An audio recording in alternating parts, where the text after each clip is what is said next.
Welcome to First Mile's Climate Heroes. I'm your host, Bruce Bratley, founder of recycling company First Mile. On this show, we meet and learn from the climate heroes who are building solutions right now to tackle climate change.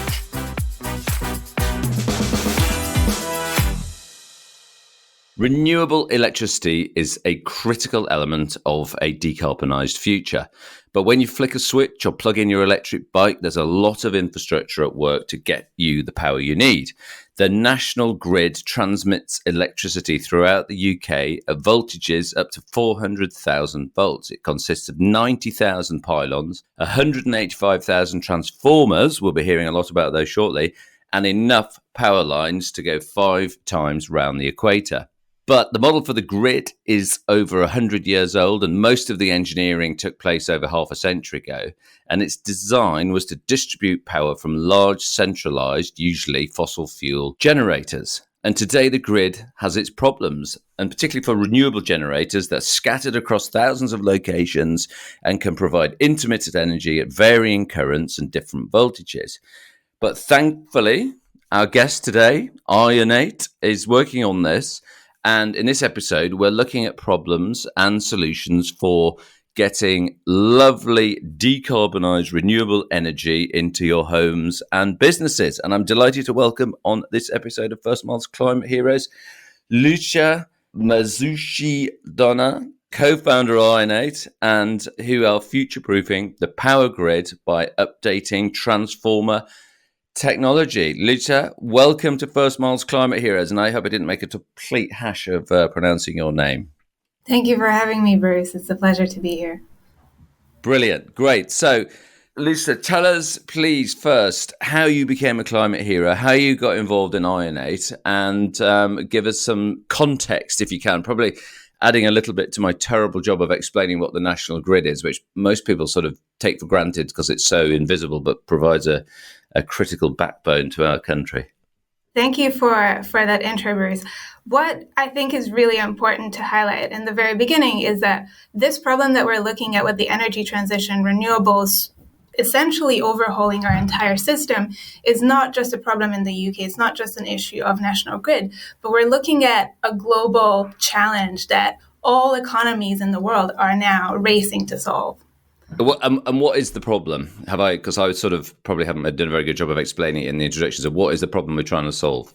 I think you made an excellent job of doing it, because at its core, the issue is that we've got an energy system that was designed for a very, very different way of life than what we're trying to achieve in the next decade. So originally, we had a few centralized points of generation, and we sort of managed the system through its endpoints. We either turn generation up or down, or we could try to manage consumption. But what's happening today with the energy transition, renewables, decarbonization, but also electrification, and this more prosumer collaborative type of energy system that we're trying to build, is that it becomes a lot more decentralized. We've got millions of points of generation. I think there was a figure from a couple of years ago from the UK that we had, I think, 80 points of generation, and now we've got over 1 million. And we've got, people participating more actively. They're trying to use their solar panels to feed back into the grid. They're trying to, potentially look at the EV batteries,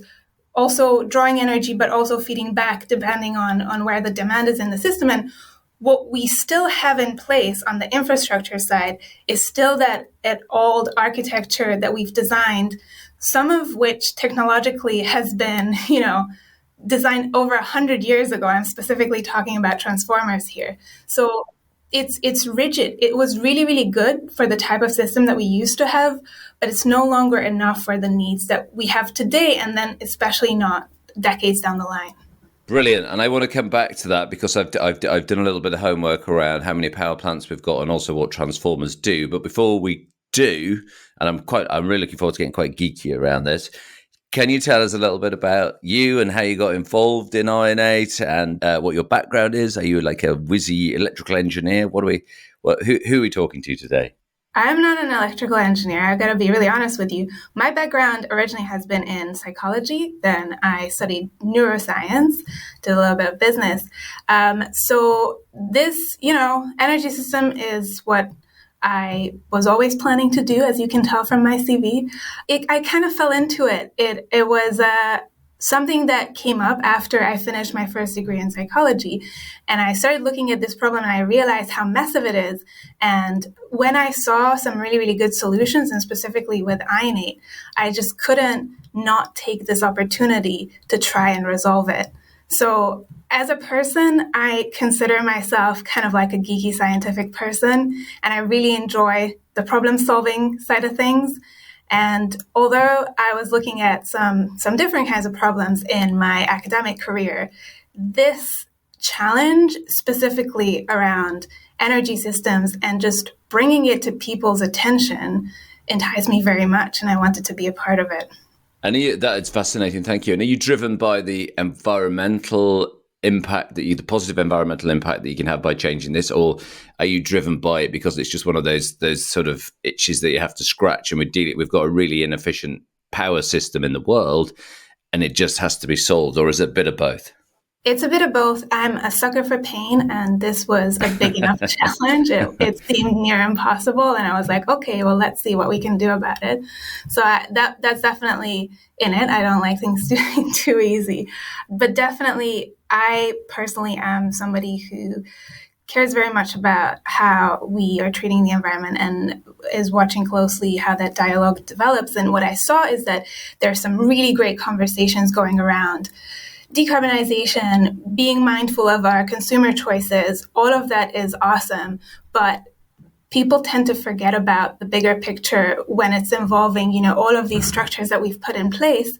And today we've arrived at a point where the grid specifically is a key bottleneck of every kind of progress that we're trying to make. And it's not good enough for people to buy electric cars anymore. It's not good enough to just keep putting renewables into the grid. We need to change our approach to how we're going to build that system into the future. People can visualize a sort of a generator, like a solar panel, a wind farm, coal, oil-fired power station, and we see wires transmitting electricity all around our lives. We don't really see transformers. There's a lot of them. Where are they and what do they do? Actually, they're all around. And do you know what? Since I've started working in this space, I see them everywhere. They're just really boring looking, and I'm sorry, but they are. And you just sort of ignore them as you go. You see it at the end of a street. There's like a substation. You look out in the train and you see these substations as well. They're just not particularly pretty. They don't catch your eye.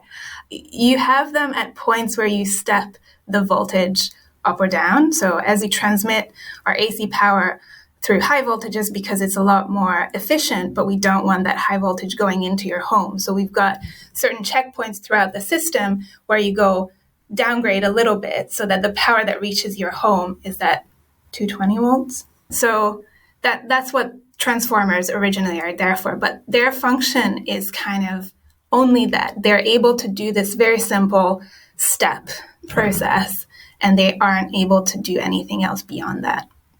Tell us about IONATE. What's your product? What are you doing? Because you've got this very interesting deep technology, which is software and hardware in terms of you've got an engineered product as well as the software technology to run it. Yeah, so we kind of started from the thesis that we've got this system that's no longer fit for purpose, and we can see the types of changes that are happening. So if we imagine the ideal system, what it would look like, and then work backwards from that, we arrive at certain points of technology that we will need. So we definitely need hardware innovation because now we're dealing with new types of problems in the physics, and therefore we need hardware to solve those problems in the physics. So our hardware innovation is this essentially new type of building block for the system. So it replaces the transformers that we've talked about, which is everywhere, even though you don't notice it. But our transformers integrates these missing capabilities that will make the system a lot easier to manage. So it's real-time data and real-time power flow control. So you can see what's happening and can react at that point of control. But because transformers go into the nodal points of the system, as we roll out this hardware technology, what we can do is not just correct local issues around that individual device, but use these devices in a coordinated manner to make the entire system a lot better, a lot more efficient, a lot more flexible. We can make it adaptable and essentially change the control paradigm of the entire grid over time going from this centralized to decentralized control. I can see why that would be much more important, because it's you're going to get efficiencies, and that sounds in many ways just like you're upgrading that would be a good thing, even if we were still generating power from coal. It sounds like a good idea. It's a good idea, but I'm not sure if it would be that much needed, to be honest. This is why I'm saying transformer technology was really great. Sometimes we're asked, like, is it just more efficient? It's not. I mean, yes, it's similar, but it's not that transformers weren't great already. We've, perfected their design over the past 100 years, as good as it gets. It's just that's no longer enough. We need so many more things. So what is the alternative is to have your old passive transformer and then add multiple layers of devices on top as you need. But that's not a very good way of upgrading the entire system, and that's what we're innovating upon. And will the IONATE system cope with the fact that you're going to get a varying power input depending on how windy it is or how sunny it is going into the grid? Can it help with that sort of, because one of the big issues with renewables is that they're not reliable, or they're not as they're not base load ready like a coal-fired power station would be? Yeah, so actually, if we get a little geekier, we can break that up into two issues with renewables. So everybody kind of understands the intermittency part. Is the sun shining? Is the wind blowing? If not, then we've got an issue. But there's another layer to this, which is in the milliseconds. They can very, very quickly change in their output because, for instance, a cloud passes over a field of solar panels, and that majorly changes. It drops the voltage, or other things like these. As you say, they're not baseload ready. And so that millisecond level control is actually a really difficult problem to resolve. And that's where we add our most value, because we can be the technology that counteracts that really, really quickly and efficiently. Wow, brilliant. And I guess that's why we need to care about it, because it's going to take renewables from being something that is a bit intermittent to a lot less intermittent. Therefore, it's going to become cheaper, I guess, and the payback for people who install it is going to be better. Yeah, so the engineering lingo, or the sector lingo that I think people use, is intermittency is for the time of day kind of shift.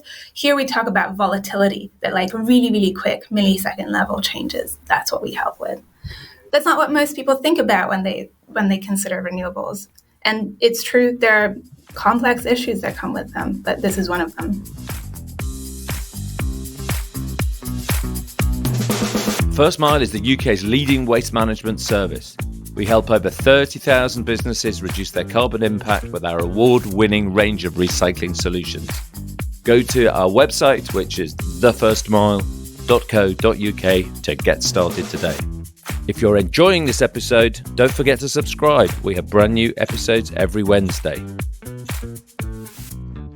So your IONATE's hybrid intelligent transformer, I mean, what's the core technology in there? That is it a regular transformer with some extra computing power on it, or is it AI enabled? What's in it that makes it so special? It is a smart version of a transformer, in the same way as, your iPhone is a smart version of your old Nokia. So it does include some pretty fundamental deep tech innovation. I don't know how deep into the details we want to get today, but what I think is really cool about it, yes, it's got some controller on it, but what we've done differently to everybody else is that we're controlling the power flow inside the magnetics of the transformer. And that is something that allows us to scale up to the high power levels of the grid, but stay quite efficient and take advantage of the electronic control through this magnetic control without introducing any extra fragility into the system. So the fundamentals of a magnet with a coil in the transformer, they haven't changed. It's just how we're controlling that and how we understand it to make it smarter. So we have changed that a little bit to make it a little bit more controllable. We add an additional winding into the transformer to control that magnetic flux inside it. But the idea is basically everybody is trying to use only electronics to control electrical power flow, which is one of the two ways, electrical and magnetic. But if you just do it with electronics, it's going to cost a lot of money today because those electronics have to scale up to the high power levels of the grid. But also, there's a point of failure whereby if they fail, they can bring down the entire feeder. And that's an issue. That's something that we absolutely want to avoid in electricity.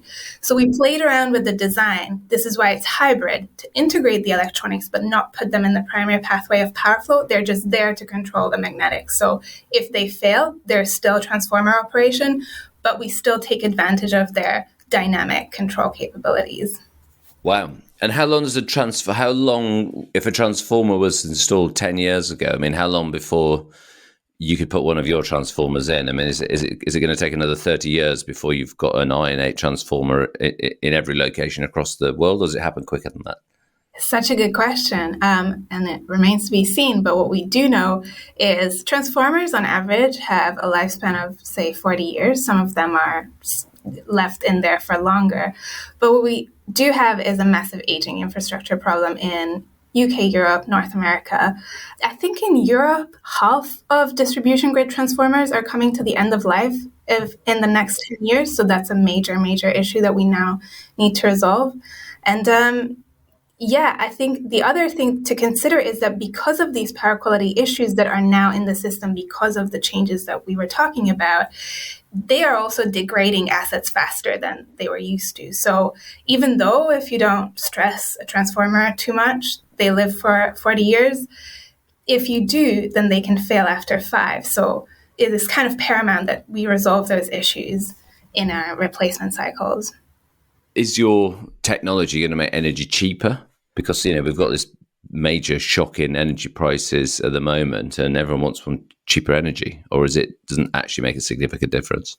Look, I mean, the energy system is so complex and your energy bill is made up of multiple different costs. So in that sense, I don't want to say that, yes, if you deploy this, your energy bills are going to tangibly go down. But what I will say is that the International Energy Agency actually came out with a report a couple weeks ago about electricity grids being the major bottleneck of the energy transition now. And what they said is that unless we modernize the technology, especially in distribution grids, our energy transition is going to be much slower and more polluting. It is going to be much more expensive, and we'll have blackouts more frequently.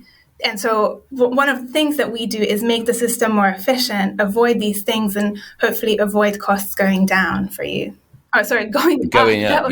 Going up. People listen to the show like, they get excited, they want to go out and change the world. And then this is like a real deep technology. And should we be talking about it in the pub and be worried about our transformers? I mean, personally, I think we should. It's fascinating. But I mean, tell us why our listeners should be bothered about this. Here's what got me really excited as somebody who wasn't from this space originally. Let me just paint a little picture here, because I think it's easier to compare it to something that we know more tangibly. Telecommunications over the past years went through a massive, massive evolution, right? We started with people at switchboards plugging in manually, and then we automated, and then we changed the wiring over multiple steps, and then we got to like wireless, and then internet, 3G, 4G, 5G. We went through this whole process over the last 100 years, and that enabled entirely new sectors, entirely new areas of innovations. The Googles, the Netflix, Amazons, whatever. Make your pick of what company excites you the most in the world. They would not have been able to operate on people manually switching switchboards. What we've got in electricity is basically an ancient system, but that means that we've got this massive opportunity to modernize it, and with it comes all of this potential for growth in our economies. On the other hand, if we don't do it because we don't care, because our lights switch on, electricity is kind of like oxygen. We do start caring once it's not there anymore. We sort of assumed in our life that it's going to be there. But the way things are going right now, that is not going to be that straightforward. So my message is that be a little bit anxious about not acting, but also be majorly excited about what can happen if we do. And maybe, do you think countries that don't have a grid or have a very rudimentary grid are actually going to adapt these technologies and have a more resilient power supply arrangement than perhaps the West will, because we've got this sort of legacy, or the global North, we've got this legacy system that's falling apart and not fit for purpose, whereas if you start from scratch, you wouldn't build it like this. You'd have distributed network, distributed generators, smart IONATE. Yeah, I think my generic answer is that it would make complete sense for them to do so. I really hope that that's something that we are quick to adopt and be able to contribute value in that way. But I will refer to people from those countries because they will know their energy needs better than we do. And I think there's, usually a conversation gap when one side tries to tell the other what they should and shouldn't do. We've got the same issue with the water network. I mean, I know it's not your area of expertise, but are we going to suddenly have a failing water network? I mean, we arguably already have Thames Water with leaks everywhere.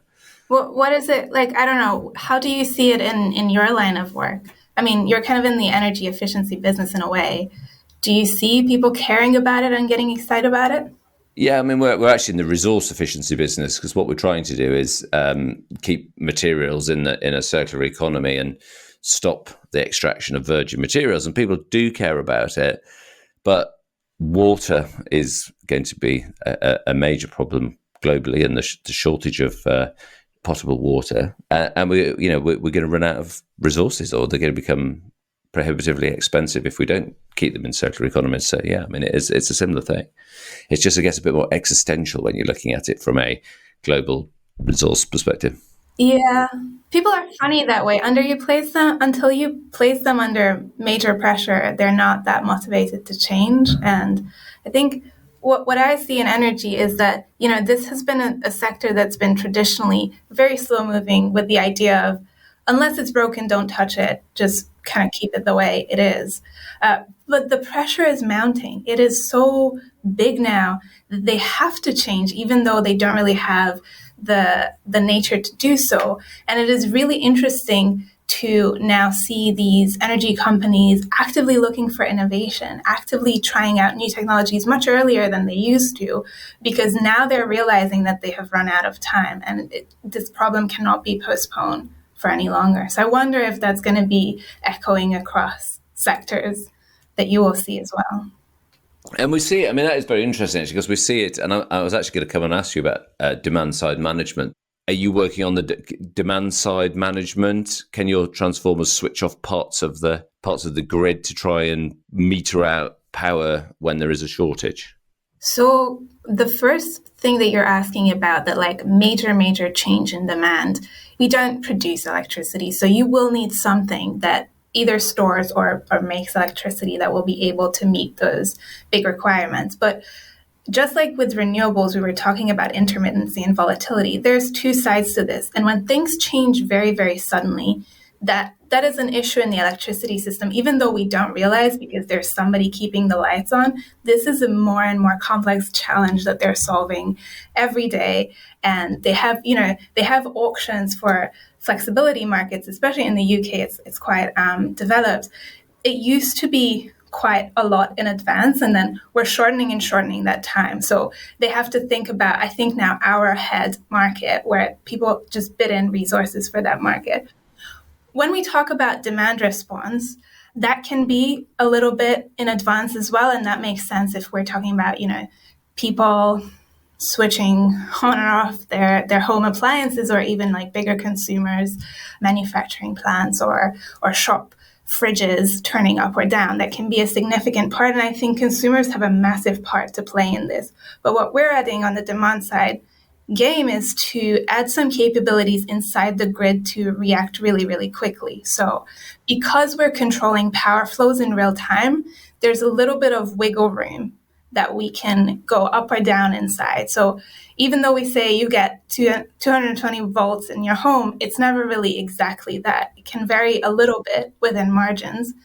And our device's capabilities to vary power flow within those margins to adjust consumption at a substation level. And if we do it with enough devices, that's a very significant capability where we can complement that consumption side as well.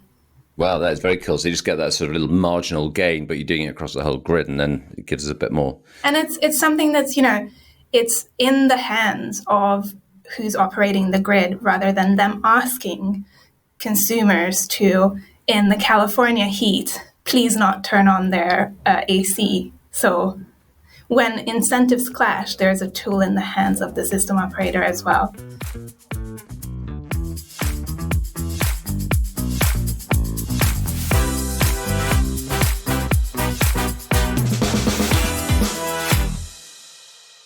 On this show, we're building a Hall of Fame for climate heroes, and we always ask our wonderful guests to leave something in First Mile's Climate Heroes Hall of Fame. So, what or who would it be? I mean, it's really hard to think outside my own field of thoughts every day. So, can I put electricity infrastructure in there? Because that is not necessarily the first thing that comes to mind for people when they think about climate. It's also stuff that we build out of things that we mine from the ground. So it's not instinctively climate friendly, but it is absolutely crucial if we are going to use electricity for our energy needs into the future, and we're going to build cleaner economies with that. So my choice is energy infrastructure. Perfect. I love it. So, Luca, what's coming up that sort of that you can tell us about that you're most excited about at IONATE? So, we've talked about the infrastructure part of our solution quite a bit, and I think that's very, very cool. But what excites me the most is a couple of years down the line, once we actually have these devices in the field, and then we can show these systemic benefits that we can bring in with our software platform through coordinating the capabilities of our devices. I think that's going to be very cool and opening a lot of possibilities for managing our energy systems better and smarter. We've ran some simulations on what that could look like, and we were able to show that just by having our hybrid intelligence transformers in an average grid instead of the traditional ones, you can get 33% more distributed energy resources, so that's your solar panels, heat pumps, etc., without having to upgrade your grid. 25% more power through your existing poles and wires, so that defers a lot of the super expensive capital upgrades that we're looking at with the grid, and a 6% reduction in power losses. So that's saving you power more in the system for free. Wow, it's huge. It's huge. Yeah. And what does success look like? I mean, do you have to is success, if you looked at the UK, replacing all of the 195,000 transformers that are on the grid? I doubt it, but what's the sort of, how do you measure success at IONATE? What's good look like? Yeah, we're more kind of solutions oriented. We want to work with our partners and resolve their most pressing issues. And I think we see a lot of different kinds of issues, should that be with solar PVs, electric cars, just the generic energy transition issues in various different countries around the globe. And what success is for us is to help be able to go in and help enable them to continue their energy transition journey and hit their goals that they set out for themselves. It is going to be through our technology, but we want to make sure that it's not about selling devices, but about actually making a difference. And it is going to be an absolutely huge impact if those numbers you just quoted come through, which I'm sure they will, because just if we can avoid building more power generation as the demand goes up, it'll be a huge plus for the planet and a true climate hero. So thank you very, very much, Luca, for coming on First Mile's Climate Heroes. It's been absolutely fascinating to hear about the work of IONATE and how we can upgrade the grid. And it really does feel like it needs to be important work to be done when it's, the engineered models were 100 years old, and some of that infrastructure has been in for 30 or 40 years. So really good luck with your work, and thank you for coming on the show. Thanks so much, Bruce. It was my pleasure.